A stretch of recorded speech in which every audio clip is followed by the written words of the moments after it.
Right. ఎన్నికల ఫలితాల్లో ఆప్కు స్వల్ప ఊరట లభించింది. ఢిల్లీ సీఎం అతీషి విజయం సాధించారు. బీజేపీ అభ్యర్థి రమేష్ బిదురుపై ఆతీషి విజయం సాధించారు. దానికి సంబంధించిన బ్రేకింగ్ న్యూస్ చూస్తున్నాం. ఎందుకంటే కీలక నేతలు మనీష్ సిసోడియా అలాగే మాజీ సీఎం కేజ్రీవాల్, పార్టీ అధ్యక్షుడు కేజ్రీవాల్ ఓటమి చెందడంతో ఒక్కసారి ఆప్ షాక్ గురైంది. అయితే కొత్త స్వల్ప ఊరటలాగా ప్రస్తుతం సీఎంగా ఉన్న ఆతీషి విజయం సాధించడం అనేది కొంత ఆప్కు కొంత ఉపశమనం అనే మనం చెప్పాలి.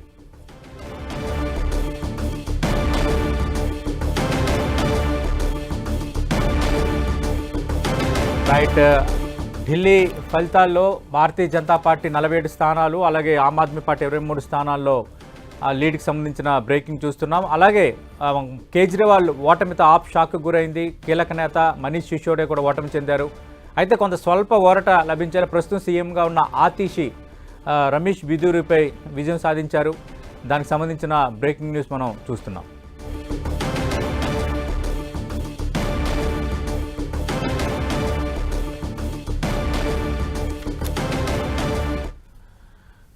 ఢిల్లీ ఫలితం పంపిస్తున్న సంకేతం ఏంటి?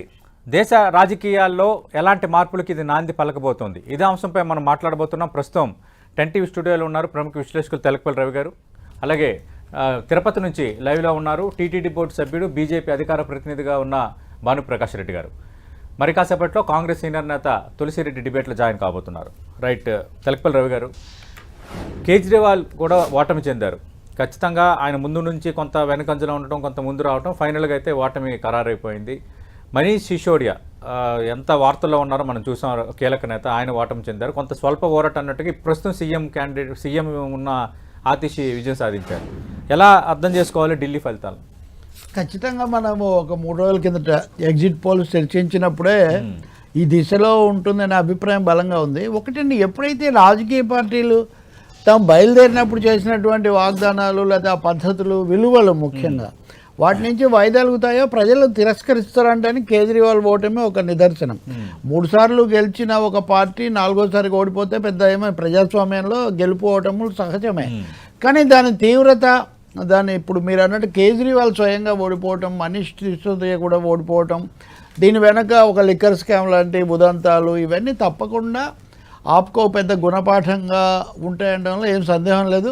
రెండో ముఖ్యమైనది, ఇండియా కూటమిలో వీళ్ళందరూ కూడా సభ్యులుగా ఉన్నప్పటికీ కూడా వీళ్ళకి మెజారిటీ ఇప్పుడు చూస్తే కూడా ఇద్దరికి కలిపితే మెజారిటీ ఓట్లు ఉన్నాయి. అయినా కానీ కాంగ్రెస్ ఆప్ ఒక అవగాహనకు రాలేకపోవటం అనేది స్పష్టంగా కనిపిస్తుంది. మూడోది, అన్నా హజారే కేజ్రీవాల్కు గురువులు అంటే ఆయన మాట్లాడటం, ఆయన వీళ్ళ అవినీతిని ఖండిస్తున్నారు. అది మంచిదే, అందులో ఏం తప్పు లేదు. కానీ అదే సమయంలో రెండో పార్శ్వాన్ని కూడా మనం చూడాల్సి ఉంటుంది. బీజేపీ ఏ స్థాయిలో ఫోకస్ పెట్టింది. రెండవది, వరుసగా అష్టదిగ్బంధనం అయిపోయింది. ఆప్ అనేది అష్టదిగ్బంధనం అయిపోయింది.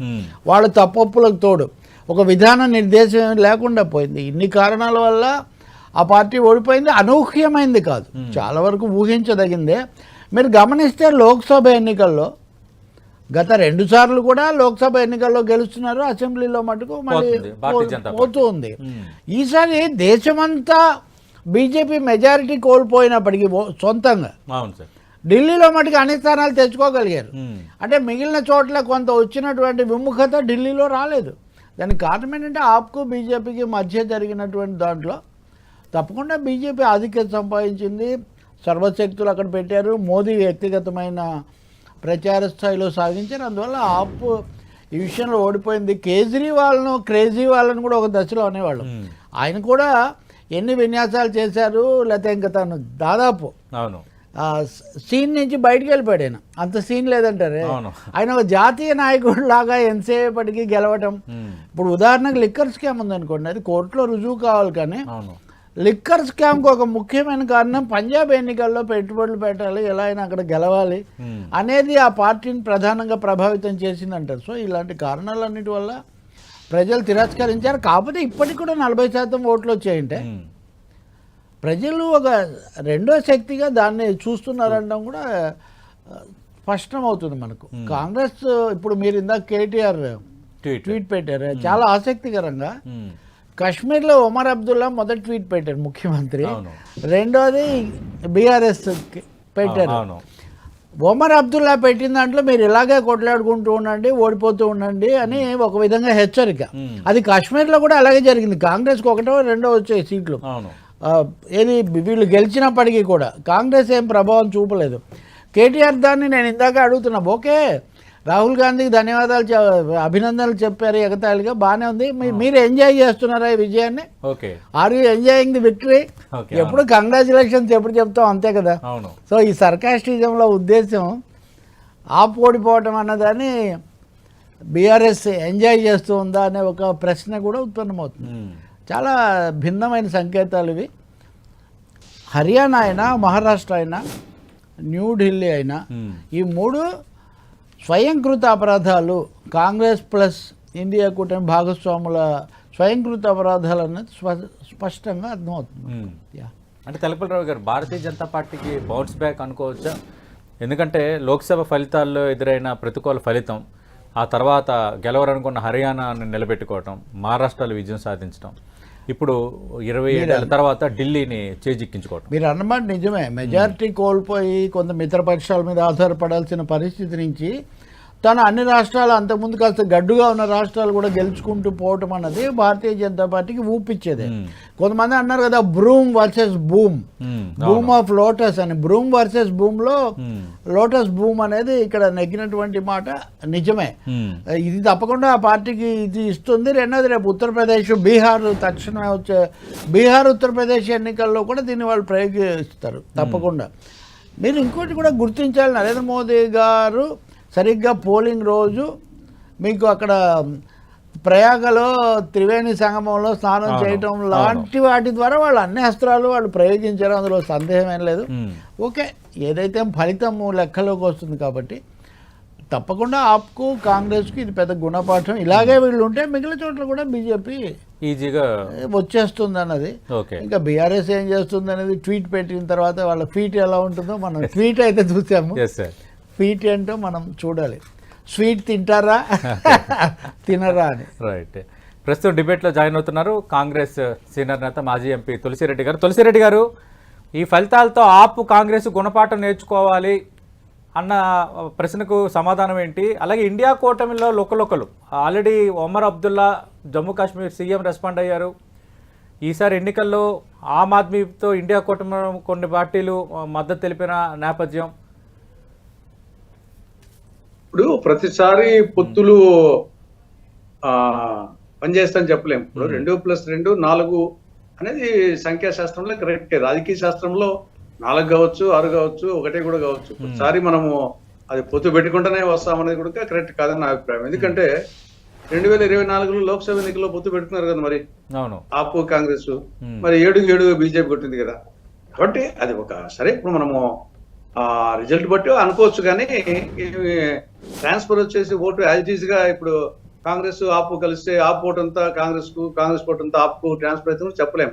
ఒకసారి యాంటీ ఎస్టాబ్లిష్మెంట్ ఓటు రాష్ట్ర ప్రభుత్వం ఉండేది కాబట్టి యాంటీ ఎస్టాబ్లిష్మెంట్ ఓటు ఒక విధంగా వచ్చేసి బీజేపీకి నష్టం కలిగించవచ్చు, దాన్ని ఎక్కువ చీల్చుకునే పరిస్థితి ఉంటే. కాబట్టి మనము పొత్తు అనేది సరే ఓకే జనరల్ గా అనొచ్చు, కానీ ఎవ్రీ టైం పొత్తుతోనే సక్సెస్ అవుతాం అనుకుంటే అది అంత కరెక్ట్ కాదేమో నా అభిప్రాయం.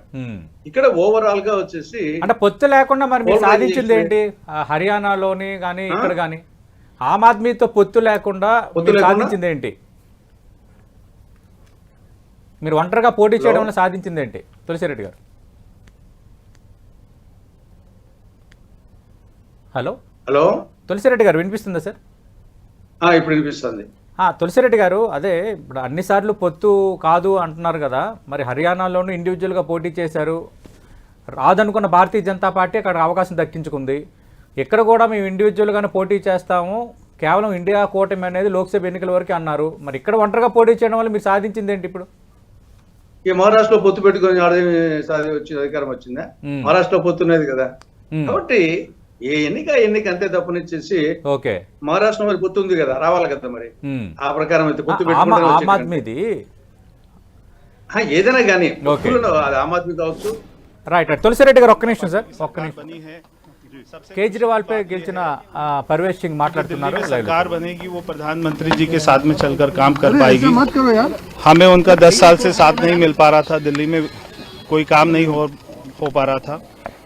मगर ये जो सरकार बन रही है दिल्ली में, ये प्रधानमंत्री जी के विजन को दिल्ली में लेके आएगी, तो मैं प्रधानमंत्री जी का धन्यवाद करता हूं कि उन्होंने अपना समय दिया और मैं ये जीत का श्रेय प्रधानमंत्री नरेंद्र मोदी जी को देता हूं। आपको इसका भरोसा था कि इसका जीतो, क्योंकि टफ सीट आपको मिली थी। कौन होगा अब मुख्यमंत्री? आपको इस बात का भरोसा था?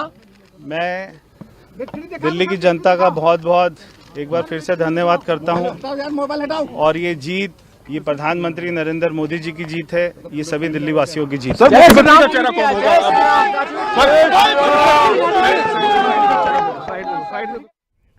మనం చూస్తున్నాం పర్వేజ్ సింగ్ మాజీ సీఎం ఆప్ అధినేత కేజ్రీవాల్ను ఓడించిన పర్వేజ్ సింగ్ కొద్దిసేపటి కిందట కేంద్ర హోంమంత్రి అమిత్ షాతో భేటీ అయ్యారు. యాక్చువల్గా రమేష్ బిదూరి ఇక్కడ ఇండైరెక్ట్గా ముఖ్యమంత్రి క్యాండిడేట్గా కొంత రేసులో కనిపించినప్పటికీ రమేష్ బిదూరి ప్రస్తుత సీఎంగా ఉన్న అతీష్ చేతిలో ఓడిపోయిన నేపథ్యంలో పర్వేజ్ సింగ్ ఇప్పుడు సీఎం రేసులో ముందుకు వచ్చారు. అందులోనూ మాజీ సీఎంను ఆప్ అధినేతను ఓడించడం ద్వారా పర్వేజ్ సింగ్కు దాదాపు ఢిల్లీ సీఎం అయ్యే ఛాన్సెస్ పూర్తిగా పెరిగినట్టుగానే భావిస్తున్నారు. ఎందుకంటే రమేష్ బిదూరి ఎక్కడైతే ఓటమి చెందారో ఆటోమేటిక్గా పర్వేజ్ సింగ్కు ఒక అవకాశం దక్కినట్టు దాదాపు పర్వేజ్ సింగ్ పేరు ఖరారు కావచ్చు అన్నది మనకి ఢిల్లీ నుంచి అందుతున్న లేటెస్ట్ అప్డేట్స్ బట్టి తెలుస్తుంది. అంటే తులసిరెడ్డి గారు, అంటే పొత్తులు పనిచేస్తున్నాయా లేదన్న అంశం ఒకటి. రెండోది ఆమ్ ఆద్మీ పార్టీకి సంబంధించి హర్యానాలో కలిసి రావాలనుకున్నారు, అక్కడ కుదరలేదు.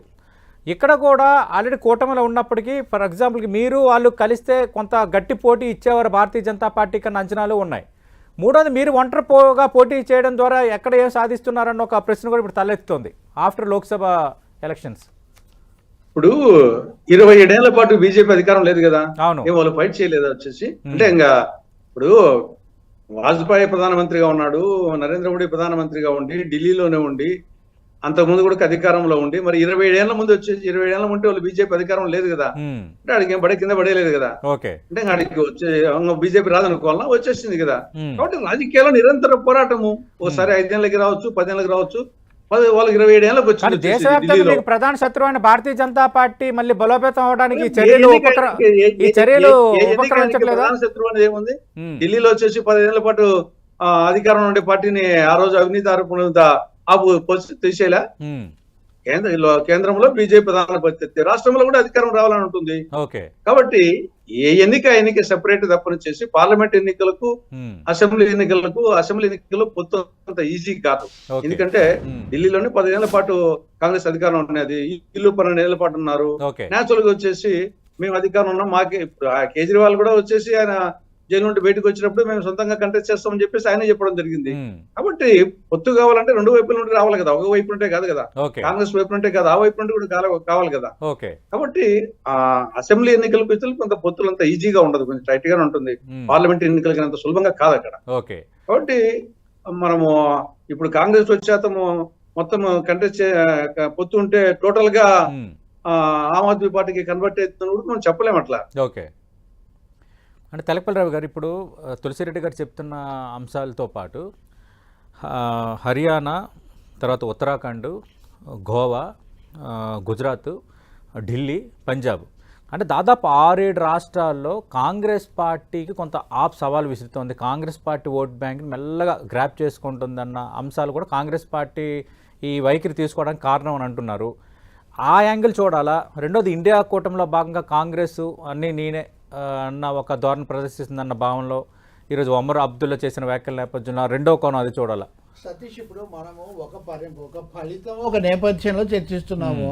సాధారణ సూత్రాలు, ప్రకృతి, ఇవన్నీ భూమి ఆకర్షణ, వాటి గురించి మాట్లాడుతామంటే మనం ఏం చేయలేము. ఇప్పుడు వరుసగా 3 ఎన్నికల్లో ఎదురు దెబ్బలు తిన్న తర్వాత వాటిలో కామన్ ఫ్యాక్టర్స్ ఏంటి, ఏ అంశాల్లో జాగ్రత్త పడి ఉండాలి? మీరు అన్నట్టుగా ప్రధాన ప్రత్యర్థి ఎవరు లేదు, మాకు బీజేపీ ప్రధాన ప్రత్యర్థి కాదని కాంగ్రెస్ భావిస్తే ఏ సమస్య లేదు. ప్రధాన ప్రత్యర్థి బీజేపీ అనుకుంటే ప్రధాన ప్రత్యర్థిని ఎలా ఓడించాలి అనేది ఒక ప్రశ్న.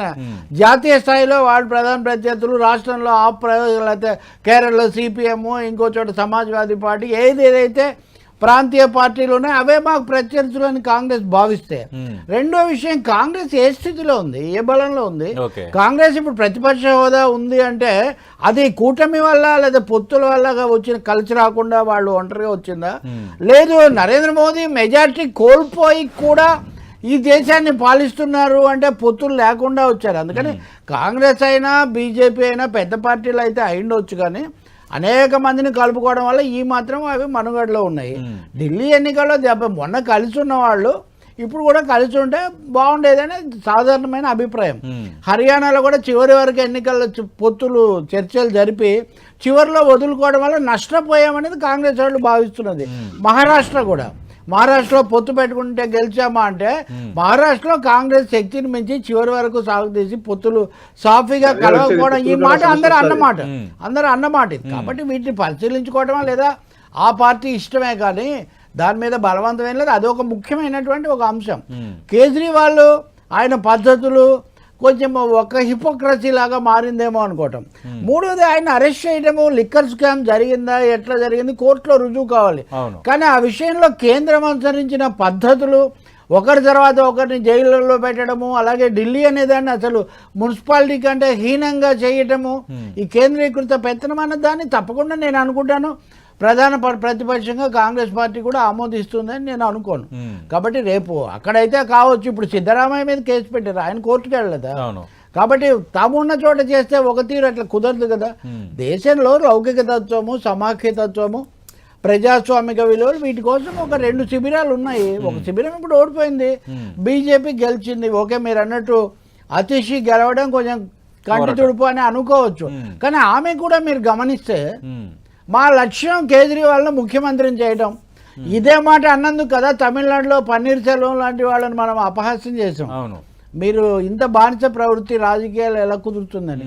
అందువల్ల ఆప్ అనేది 2013లో గెలిచినప్పుడు ఒక ప్రత్యామ్నాయంలాగా ఒక భిన్నమైన రాజకీయం బాధ్యతలు స్వీకరించినప్పుడు కూడా కేజ్రీవాల్ కు ఉన్న సీట్లో కాకుండా కూర్చోవడం ఇవన్నీ ప్రజాస్వామ్య స్థానం ఎప్పటికీ కేజ్రీవాల్ అంటే ఆమె చేసిన వ్యాఖ్యలు, ఆమె చేసిన ట్వీట్ కూడా బాగా ఖచ్చితంగా అది ప్రజాస్వామిక పద్ధతి కాదు. అది కాంగ్రెస్ కావచ్చు, ఆప్ కావచ్చు, లేదా ఇంకొక ప్రాంతీయ పార్టీ కావచ్చు.